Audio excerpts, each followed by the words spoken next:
Assalamualaikum warahmatullahi wabarakatuh. Bersyukur kepada Allah Subhanahu wa taala dengan mengucapkan alhamdulillahirabbil alamin. Bersalawat kepada Rasulullah dengan mengucapkan Allahumma shalli ala sayyidina Muhammadin.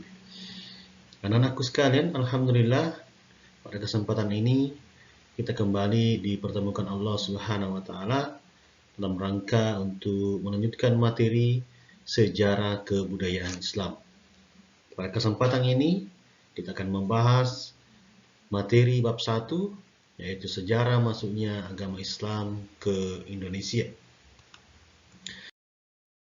Adapun tujuan pembelajaran daripada materi ini yaitu setelah mengikuti proses pembelajaran, maka peserta didik diharapkan 1. Dapat menjelaskan proses masuknya agama Islam di Nusantara melalui perdagangan, sosial, dan pengajaran. Yang kedua, setelah mempelajari materi ini, maka diharapkan siswa dapat menjelaskan alur perjalanan para pedagang Arab dalam berdakwah di Indonesia. Lalu yang ketiga, tujuan dari materi ini adalah berkomitmen untuk selalu tekun, gigih dalam belajar, dan mensiarkan Islam sebagaimana yang dilakukan oleh para penyebar agama Islam di Indonesia. Ini adalah peta konsepnya. Jadi ada 3, sejarah Islam di Nusantara, lalu di bawahnya ada KI satunya, setiap muslim itu adalah pendakwah. Kemudian kondisi masyarakat Nusantara sebelum Islam, ada 5, dari sektor ekonomi, budaya, agama, politik, dan bersuku-suku bangsa. Lalu yang kedua adalah proses masuknya Islam ke Nusantara, baik itu perdagangan, perkawinan, pendidikan, seni budaya, tasawuf, dan politik. Dan kemudian yang ketiga adalah teori masuknya Islam ke Indonesia. Ada 4, yang pertama teori Mekah, Persia, Gujarat, dan China. Inilah yang akan kita bahas pada pertemuan kali ini.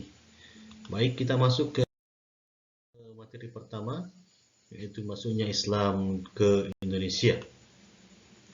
Sebelum Islam masuk ke Indonesia, masyarakat Indonesia itu menganut berbagai kepercayaan yang telah mendarah daging, seperti kepercayaan animisme dan animisme. Lalu apa itu animisme dan dinamisme? Mari kita lihat. Jadi animisme itu adalah paham atau kepercayaan terhadap benda-benda yang dianggap keramat dan memiliki kekuatan gaib, seperti misalnya keris, patung, dan benda-benda pusaka lainnya. Lalu apa itu dinamisme? Jadi dinamisme itu adalah paham atau kepercayaan terhadap makhluk seperti hewan dan tumbuhan yang dianggap keramat dan memiliki kekuatan gaib, seperti misalnya pohon besar, kerbau hitam, buaya, dan lain-lain. Pengaruh kepercayaan itu sangat kuat dan sudah berakar dalam masyarakat Indonesia. Akan tetapi berkat kegigihan dan ketabahan para penyiar Islam, maka Islam akhirnya dapat diterima. Lalu kenapa Islam mudah diterima di Indonesia? Ya, Islam mudah diterima di Indonesia. Ada faktornya. Yang pertama, faktor-faktor yang menyebabkan Islam mudah diterima di Indonesia. Yang pertama adalah syarat untuk masuk Islam sangat mudah. Cukup dengan mengucapkan 2 kalimat syahadat, asyhadu an la ilaha illallah wa asyhadu anna Muhammadar Rasulullah, maka sudah dikatakan memeluk agama Islam. Faktor yang kedua, kenapa Islam mudah tersebar di Indonesia, mudah diterima di Indonesia? Yang kedua faktornya adalah karena upacara-upacara dalam Islam itu sangat sederhana. Seperti apa upacaranya? Ya, cukup dengan melaksanakan sholat 5 waktu. Lalu faktor yang ketiga, dalam Islam itu tidak mengenal adanya kasta, baik itu sudra, waisa, dan sebagainya seperti yang kita kenal di agama Hindu-Buddha.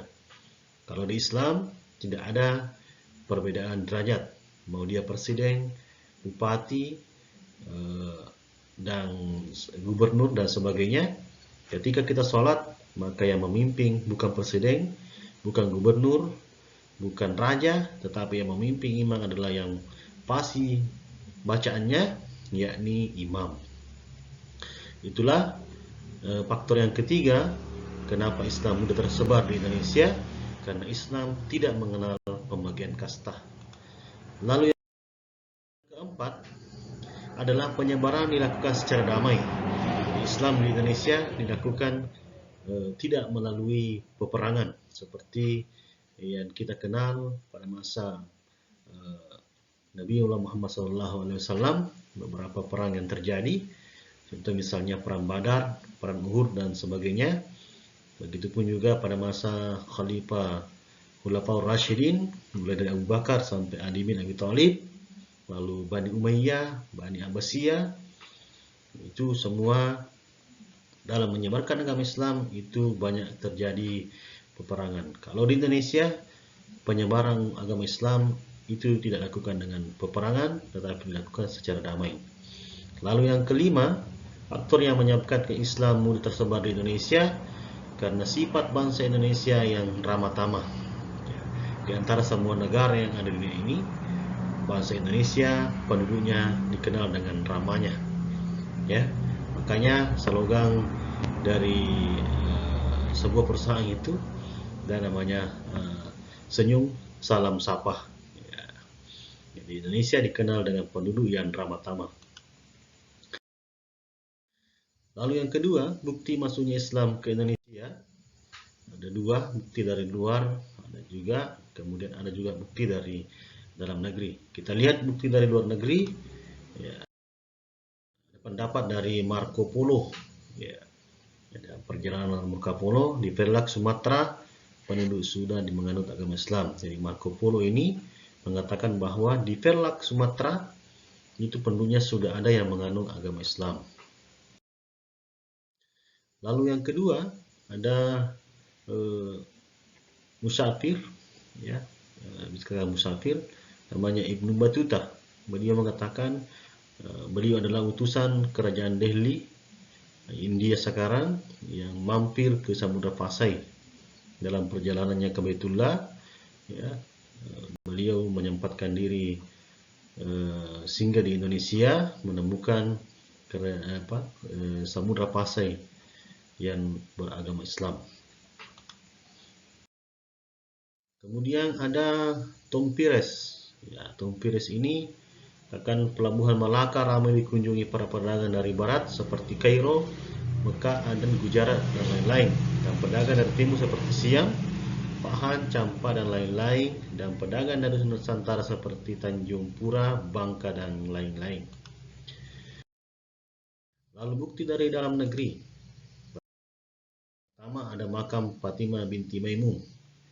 Ya, terletak di lereng Gresik dengan batu bersurah.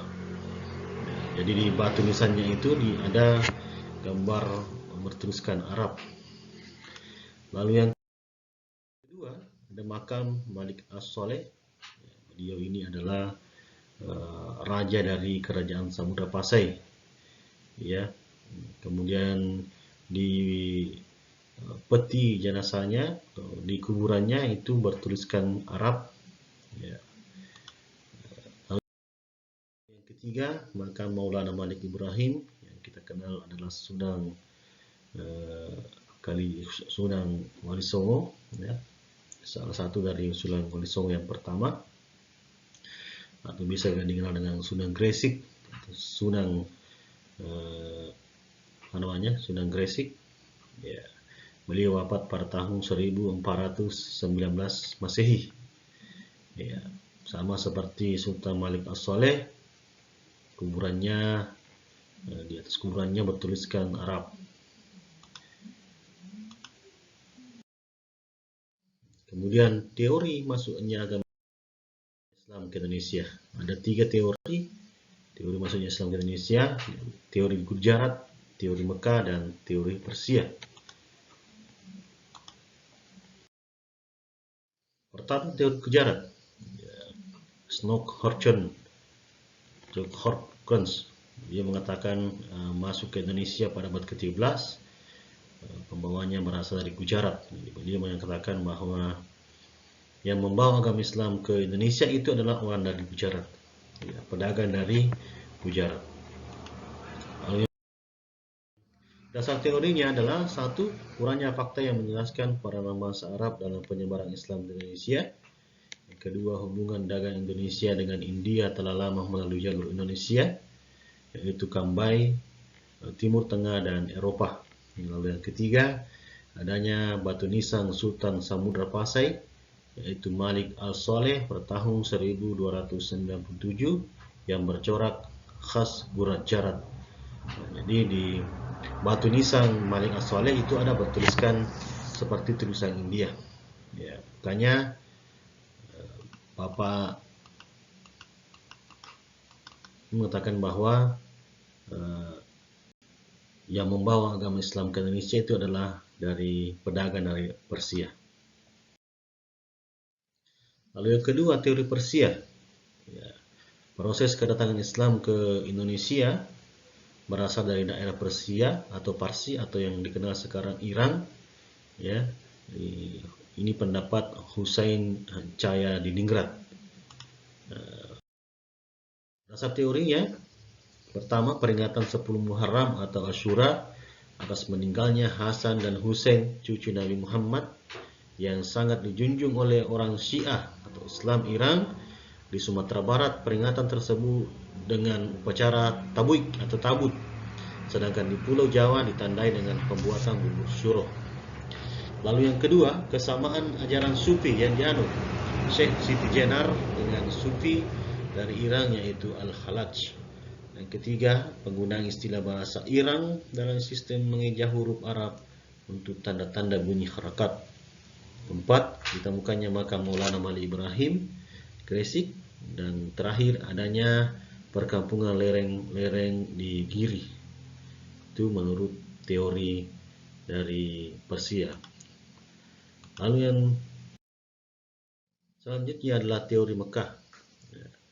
Tokohnya yang mengatakan ini adalah Hamka.